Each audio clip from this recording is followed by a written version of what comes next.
All right, so we're coming in. Hi, Steve. Hey, Johan. How's it going? Sweden golfers, come on in. All right, come on cool. In. Welcome to Titleist.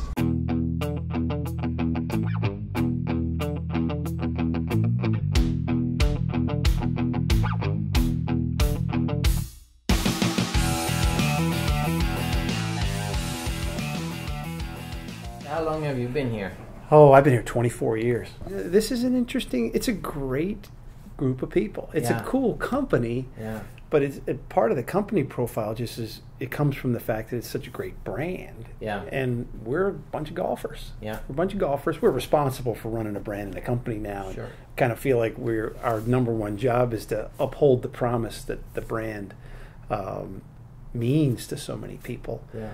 But so yeah, you get this group of people here that not only are we all golfers, but we've all been playing Titleist products well before we came to work here. So there's a very high pride factor here. Yeah. It's almost again, it's live up to what the brand means. Yeah. We try to take Titleist golf ball fans, players, and make them full line ambassadors for the brand. Sure. You know. So is that, would you say that's your primary task? 100%. We're not trying to be all things to all people.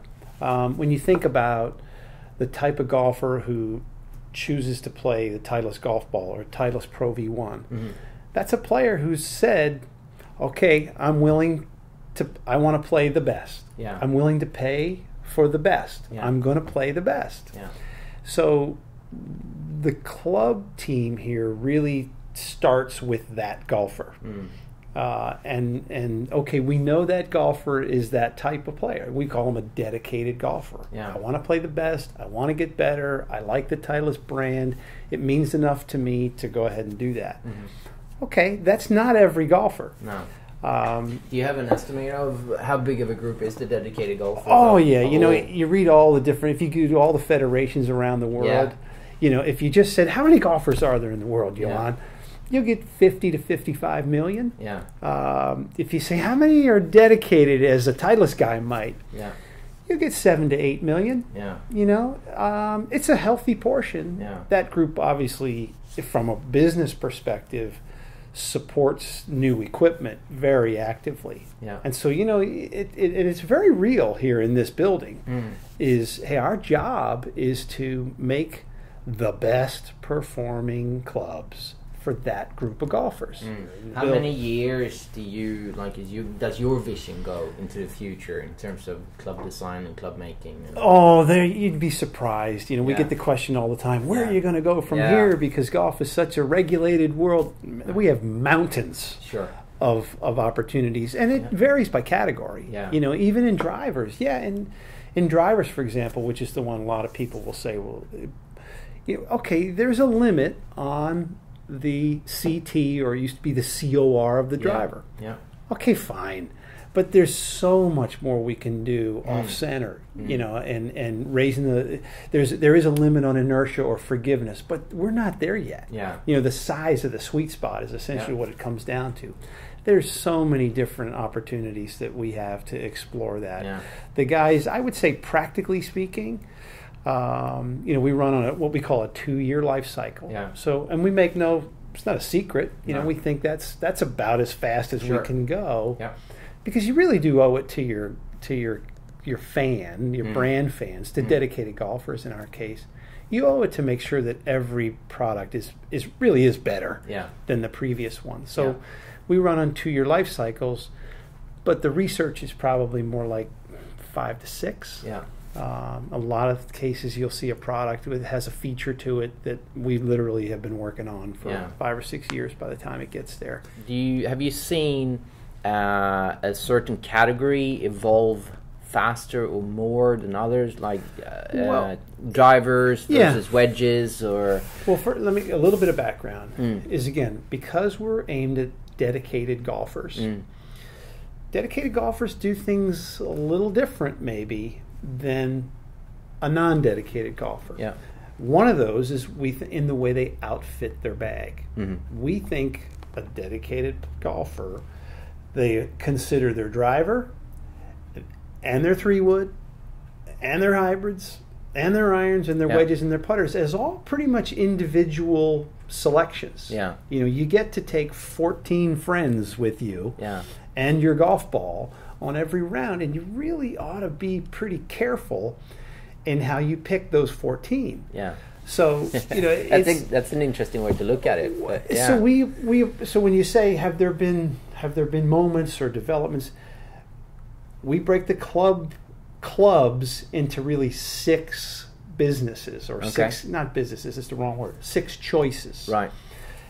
And so again, drivers, fairways, hybrids, irons, wedges, putters. You need to really take your time picking all of those. Yeah. We see it every day where people have clubs in their bag that don't really serve a unique purpose, and usually it's in the long iron area. You got a 4 and a 5 iron. You don't even have, fortunately, too many 3 irons. But that's one of the areas where you go, hey, you're using up 2 of your 14 slots here. Yeah. And they're kind of doing the same thing. Yeah.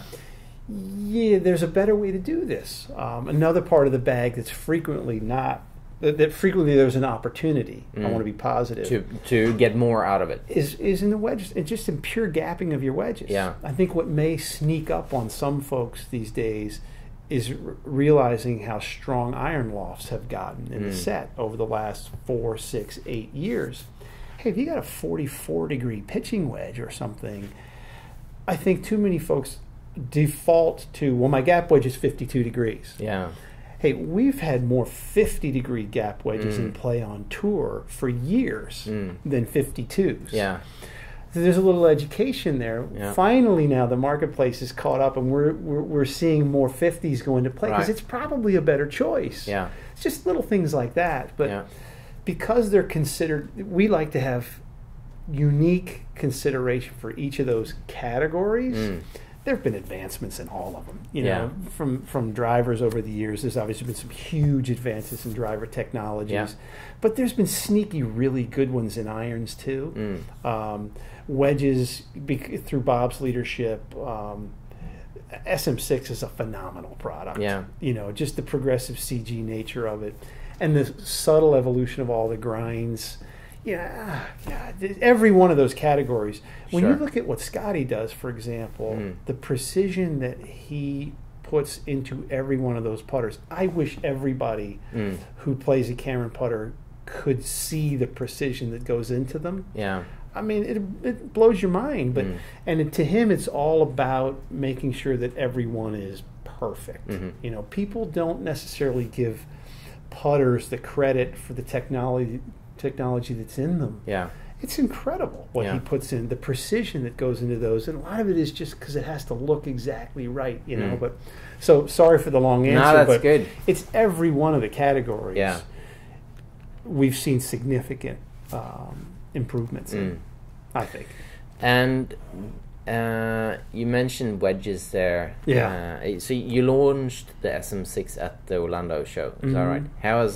How's it been received? Yeah. SM6 is it's a fantastic product. Wedges are tough. Wedges are tough because you've got so much ball turf interaction. You're looking at a lot of face.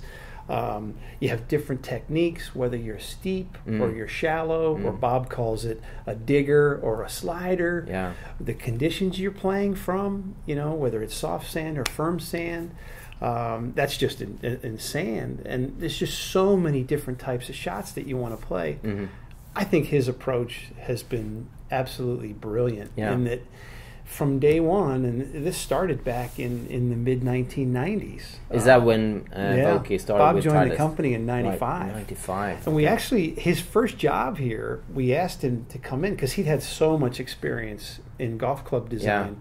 We needed some help finishing a driver. Okay. It was the 975D driver. Oh, wow. We brought him in to help finish the driver because he has such a good eye. Yeah. And then we said, "Hey, you got time for wedges?" He said, "I love wedges." Oh, wow. And so it just took off after that. So that was his passion, really. Yeah. And it was a couple of years. It was a couple of years before we ever showed a wedge after that first day. And the initial discussions were shape. How many shapes do we need? And if you recall, we started with 3 shapes. Okay. We had sort of the classic teardrop, the 200 series, and we had a little bit more boxy was the 300 series, and then we had the bigger ones with the 400 series. Yeah. And part of it was Bob thinking, you know, there are different players that are going to like all these different shapes. Then when he started working with the tour, the feedback started coming more about specific grinds. Yeah. Then we got into the whole groove issue. Yeah. It's been amazing. Yeah. In a lot of ways, I'm really proud of our approach there. And it is to really know your audience. Know who you're doing this for. This isn't just business for us. Yeah. You know, we're into it. Yeah. And a guy like Bob's a living, breathing example of that. There's one thing I'm curious about too, and then I know you got to go. But you mentioned earlier in terms of the driver, it's important for the player to get outside and try it for many reasons. But one is, you mentioned sound. Yes. So sound is obviously something that it's talked about very little, not so much, but it's so important because that's how we many times actually judge if the shot is good or not. Absolutely. Confidence in golf is undeniable. Yeah. If you're confident, you're going to play better. Yeah. And there are a lot of things that create that confidence. A lot of times people say, well, what are you looking for in a driver? Well, I need distance. Yeah. Well, of course you do. And we're very, very long. Yeah. But there's also this issue of, hey, you're standing on a 440-yard par 4, and the wind's just a little in your face, you know, and you want to pull a club from the bag that you put down behind the ball. It looks good. Yeah. You know, you're not distracted by it. Yeah. You love the way it looks. You're almost staring at the club instead of the ball. That's a big part of this, you know, and then you get to the point where you got to feel good about that thing. Yeah. And sound is one of the most it's a huge part of the feedback. Yeah. You know, we even debate, is sound feel or is feel sound, or are they the same thing? Yeah. It's hard to separate the two. It's tough to distinguish. But that's your instant feedback. Then you look up, you see where the ball's going. That's obviously a huge part of the feedback as well. But all those elements add up to the whole package that really makes a great driver. Yeah. That's a big deal, you know? So...